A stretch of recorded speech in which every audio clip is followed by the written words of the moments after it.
A heist thriller set in the 1992 LA riots starring Tyrese. Let's talk about 1992.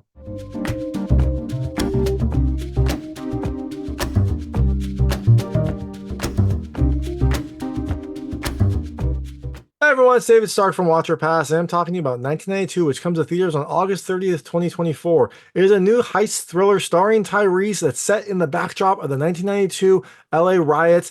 Is this heist thriller worth your time? My hot take is I actually think you should watch it. I was kind of between a watch it and a watch later, but I enjoyed this a lot more than I expected. I was not expecting this to be good, full disclosure, but I really enjoyed it. It is a tense heist thriller that has a great setting and music, a strong cast, and a slow build-up against the backdrop of the LA riots. I thought it was enjoyable. I thought there were, a few things I didn't like as much about it, but overall, I really enjoyed this movie. So I'm going to tell you a little more about the film, a few things I like, a few things I didn't like, and then really quickly go into a recap. So as you can imagine, there'll be spoilers in the recap section. If you don't know what happens in this movie, and you might not, there are some surprises along the way, I would turn it off when I get to the recap. Before that, though, I'll keep it vague. I'll keep it spoiler-free. I'll let you know when I get to those spoilers. So in 1992, you have Mercer, who seems to be recently out of prison and also recently taking on custody of his kid. He is just trying to live his life, work, keep his head clean, keep his nose up and things like that. But when the LA riots happen, he might have to get his hands dirty to keep him and his kids safe. So things I liked about this movie. The first, I love the music. It has a 90s hip hop soundtrack. I know it's not throughout, but definitely when you're building up into the LA portion at the start, it has this great 90s hip hop soundtrack that is fantastic. It kind of sets the mood perfectly. I love 90s hip hop, and it was like a nice way to frame this whole story. The second thing I love Tyrese. I like him in the dramatic role. I think he's a little bit of an underrated actor. His character, I think he's a little bit of an underrated actor. He definitely has more range than I expected, and I like seeing him in this more serious, less funny role. He definitely looks the part. He looks yoked. He looks like he is a more serious person, and it definitely fits for this film. The third thing I love the style. It does look like a 90s movie from, like I said, the music to the hairstyles to the cars. It definitely feels like LA in the 90s. I love seeing some of the hairstyles, especially the flat top hairstyles. It was a different time, and it was fun to be transported back to that. The fourth thing I love the riots. I mean, that's a weird thing to say, but it does give a nice backdrop for this film. It does give you some extra tension, and especially a focus on some of the racial imbalance that happens. There's definitely some scenes where Mercer gets treated a little differently than other people might, and there's definitely some scenes where the injustice of where he lives and things like that play a key part in the story. And the last thing I like the escalation. It escalates well. It definitely kind of ratchets it up as the film progresses. Maybe it escalates a little bit too much towards the end, but overall, I liked the way it slowly built up towards the actual heist part of the film. So all that being said, things I didn't love as much. The first, I'll call it the villain. He is a bad person, and it seems like he is almost too ruthlessly bad. He does some things that seem a little irrational, and I think they're just there to make you really not like him and justify some of the things that happen a little bit later. And the second thing I didn't love, I'll say the ending. I'm kind of neutral on it. I enjoyed the overall ending, but it does seem very unrealistic. Some of that is related to this villain character, and some of it's related to the choices that happen. So look, I'm a little more neutral on the ending because it was exciting to see, but it just also feels like a little bit too much. So all that being said, 1992 comes at the years on August 30th, 2024. I think you should probably watch it. I enjoyed this a lot more than I expected to, so check it out when it comes at the years. And I'm going to really quickly go into a recap of the film. So if you don't know what happens in this movie, I would turn it off now because there will be spoilers. So 1992 deals with kind of two main families. You've got Mercer and his kid. Mercer is in downtown LA. He is trying to work. He's working at a factory, just trying to keep his nose clean. He got out of prison about 6 months ago. It seems like he has a lot of street cred because there's a scene early on where some kids are holding up a store. He tells the kids to watch their mouths, and they come up to him and they put a gun to his head. And Mercer is just they're how does that feel? And I love his line. Mercer's familiar. And then some of the, I guess, more the older members of the gang come in and yell at the kids for doing that, so for not respecting him because of who he is. And so it seems like he had a big reputation. He went to prison, and now that he's out, he's trying to keep his nose clean. I think probably because he also now appears to have custody of his kid. I think his wife died or something, or at least he's trying to get custody of his kid. So he is trying to keep himself clean, trying to leave that life that he had before. in order to like set a good example for his son and also to spend more time with him. So on the other side, you have a crime family. You've got Lowell, who's the father, and his sons, uh, Regan and Dennis. They are playing a heist at the plant that Mercer works at. It's a plant, I guess, that deals with platinum, and so they want to go in there and steal the platinum because it's very, very valuable. Now, they're going to do they scoped it out. They were gonna like do the heist, but then I think their father nixed the plan. He said no go. But that night, the Rodney King verdict comes out, and the plant shuts down for safety. They're like, everyone go home, be with their families. And so they get a call from someone in the plant saying that it's going to be empty. And so now this family decides that they're gonna put their plan into action. Now, while they are going and breaking into this plant, Mercer is trying to find his kid. After he gets back from work, he has the idea that he wants to take his kid to the plant because it'll be safer there. It's in a different part of LA. He lives in downtown LA, and that is where the riots are happening. So he wants to find his kid, take him to the plant, hoping that it'll be safe there. He'll stay away from trouble, and then they can like deal with it the next day after the riots have calmed down. So Mercer goes home. He tries to find his kid. He finds his kid like out in the streets, riding. But his kid, I think, is a little bit overwhelmed by this. I think he went out wanting to like make a change, wanting to like express his frustration, and he does. But I think he gets a little bit overwhelmed by what is happening. So Mercer takes him, gets him back. Also, like helps a couple people along the way, and they eventually end up heading to the plant. Also, now on their drive to the plant, like I said, there's a little bit of like racial imbalance in this film. They get stopped by some cops who like thoroughly search the car, and like even though they've got nothing going on, Mercer is cooperating. The cops treat them poorly. Now they go so far as to like handcuff or try to like handcuff Mercer's kid when he speaks up a little bit about what's going on. Mercer stays calm.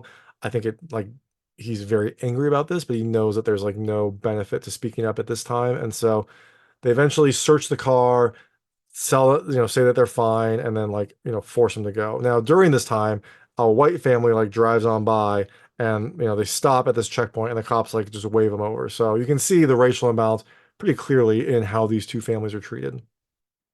Now, Mercer continues on. He gets to the plant, but when he gets to the plant, it's strangely quiet. He knows the code, so he gets into the gate. And when he gets there, his son goes to the restroom, and that is when, kind of all hell breaks loose.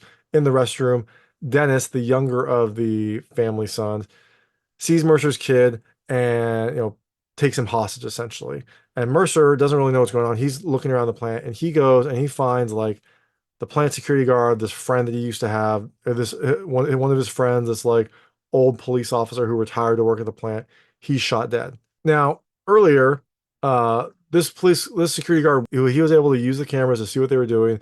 The family was gonna like drill into this safe and try to get this platinum, and so he pushed an emergency stop, this like emergency stop for the plant that sounded an alarm, notified the police, and like had this extra layer of steel or something go down onto the safe.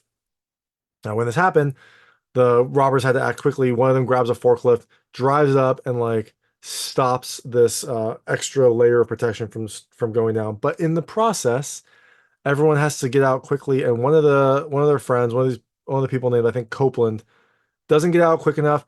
The forklift drives up onto his leg and like stops there because they have to hold it here. They have to hold this security measure up, or else it's going to go down and like seal off the vault completely. And so this person's clearly in pain. His leg is broken. He needs attention, but they can't move the forklift. So now they're faced with a choice. What are they going to do? Are they going to move the forklift and save this person's leg and potentially his life, or are they going to leave it be and keep going on their work? Well, they're criminals. This is their one shot. They keep going. But after this moment, the alarm was blaring. They fanned out. They found the security guard in the office. They shot him dead and then turned the alarm off. So that is the situation that Mercer now walks into. He sees his friend dead. He sees, them breaking into this vault. And so now he realizes he has to do something. And he also sees that Dennis is bringing his son into this room and like showing his family who he found. So Mercer is walking around the plant, and he sees two of the like bad guys. And so he runs, they shoot him. It looks like he got shot, but then I don't think they really acknowledged that. So I can't tell if he just like got shot, but they didn't care, or if he didn't get shot. But Mercer runs from them. He goes into a building, kills the lights, he beats up one of them, and then he sees the van pull up the van that's going to carry their platinum, and he knocks out their driver, who is the older son of the family, this kid named Riggins. And so now Mercer has the older son captive. But on the flip side, Lowell has his son captured. And so Lowell questions Twan, asks him like what happened, and he makes up a lie. He said like he was just looking for his dad. And his father said, it's your lucky day. He's gonna let him go. During this time, Copeland, who's the guy that had his leg run over, and eventually they cut it off to like, get him out from under the forklift. He is not doing so well. He has lost a lot of blood. He is like, whining as you'd expect if you lost a leg. He's in pain. He's, crying out. And Lowell eventually just like shoots him dead. And this was like a very harsh scene. He didn't shoot him out of like mercy. He shot him because he was frustrated by Copeland like complaining. He does this in front of Twan, which you wouldn't think he would do. You wouldn't think he would kill someone in front of another witness. So this doesn't bode well for Twan. But after this, Lowell still says, go home. I know where you live. If you tell anyone, I will kill you. I'll kill your family. And Twan is backing away. He's starting to leave. And that's when some of the other thugs that came into the job run in and say that someone messed them up. And that is when Lowell realized that someone else is here, and he takes Twan re-hostage. He's going to let him go. He's going to let him like leave, but he takes him hostage again. So Mercer is trying to like sabotage this job and trying to like make sure that they don't escape. So he takes something from the van, I guess the rotor arm or something like that, some piece from the van that prevents it from starting. So the van has already been loaded up with all the platinum from the safe. They're ready to go, but they can't get it to start. So now they need to find Mercer. They need to get that rotor arm so they can just leave and get this thing done. Mercer also has Riggin, the older son, as a captive, and Lowell and his crew have the younger son as a captive. So they come up with a trade. Now, Mercer and Riggins are talking, and Riggins tells him that my dad is going to kill your son. Like he's going to kill both of you. So they come up with a plan, and this was strange. This is a strange turn of events. I mean, the dad was clearly unhinged. He was clearly like being more violent than I think it needed to be. This whole heist was Riggins' plan. He didn't want anyone to get hurt, and they killed the guard. They killed his friend, who was this Copeland guy that he brought in. People are dying, and I think that he is frustrated with all of this. But in order to rectify this, he and Mercer come up with a plan to like backstab their dad. So when they go to the exchange, they get Twan, and then they like start shooting at their dad and his henchmen that he brought, and they all jump in the van. Mercer, Twan, Dennis, and Riggins, and they all drive away. And so then they're driving away. The crew are shooting at them, but again, this is like Lowell shooting at his own kids to try to stop them. You would think he would just like let them go. He knows where they live, clean up, and then go like figure it out later. He doesn't. He shoots at his own kids. He shoots Dennis in the process. Dennis is hit and he is hurt as they are driving away. And they're moving. And this is another part that I thought was weird. We had already seen like a scene where Mercer got racially profiled and got pulled over because he was black, because he was like driving in the area. And during this high-speed pursuit, Mercer is the one driving. You would think that they would have Riggins drive and Dennis up front, just so that they wouldn't have the risk of being pulled over because they are driving while black. This doesn't happen. Mercer is the one driving, and Lowell is pursuing them in that car. So the van drives away. They enter the code to leave and get out of the establishment. And again, this was another thing that was weird. If they needed a code to leave, how are they possibly going to get out with this van? They killed all the people that knew the codes, and I don't think they memorized the code. Maybe they made them write it down. It didn't seem like they did when they were breaking in. But again, it feels like their plan would have not worked because they would have been stuck in the plant with all this platinum and these dead bodies. So during this time, Dennis is bleeding badly. He's been shot and he starts bleeding from his mouth, so it doesn't look good. And Riggins gets annoyed at this. As you would imagine, his younger brother is hurt. And so he pulls out a gun and starts shooting. Now he shoots the other henchman. Lowell brought 2 henchmen to this. One was killed by Mercer earlier, and now Riggins shoots the other henchman. But Lowell is still there. He's pursuing, and Lowell shoots back and hits Riggin. Now, while this is all happening, Mercer's driving very fast, trying to get out of here, and he takes a turn badly, hits a car, and the van like ramps over and flips over. It slides, all the platinum in there slides out, scatters around, and Lowell stops the car and approaches them. Now, in the process, Dennis is already dead. Mercer Riggins is like hurt and bleeding, and so the dad comes up to him and he's like, "I did the best I could, son. I'm sorry it wasn't enough." And then he like shoots him. I'm like, "You didn't do the best you could. You shot your own sons. Like that's not the best you could." And then he like executes him, which again felt like a really weird turn for this character. I mean, he's not a good dad, but you would think he would still like not shoot his own sons. It is what it is. Then the dad puts his gun on Mercer, and Mercer is unarmed. He's injured, and so he looks like it's not good for him. But then, boom, Lowell gets shot. And wouldn't you know it, it's Twan. Twan shoots him. Twan had a gun. He shoots Lowell. That was quite a turn. Twan seemed to be fairly, he was angry. He was, hot-headed during in the earlier part, but he didn't seem violent. And now he is shot.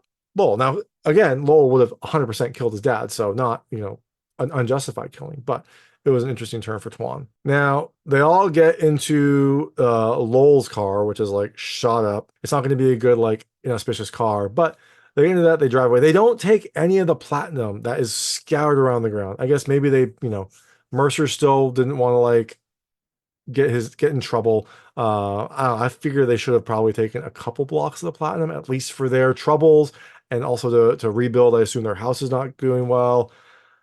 Whatever. They don't take the platinum. They get in the car. They drive away. And that's the movie. Mercer and Twan are the only ones to survive out of all the people that went into this heist, but they survived. So that is 1992. And at the end, there is a like memorial. There is like a message in loving memory of Ray Liotta. This was I talked to the director. This is Ray Liotta's second to last movie that he filmed, but the last movie that is going to be released. So this is Ray Liotta's swan song. And it was really nice to have like a message at the very end, kind of like memorializing that. So that is 1982. Like I said, I liked this more than I expected to. I had not expected this to be good, but I really enjoyed it. I thought it was like a fun setting. It was fun to get transported back to 1992. It had some good tension and a great cast. So I definitely think you should check it out. And if you do, let me know what you think. Let me know what you liked and didn't like. I would love to hear it. And thanks so much for watching. If you like this review, please like and subscribe to this channel. It helps me out a lot. Make sure all my new content goes straight to you. Thank you.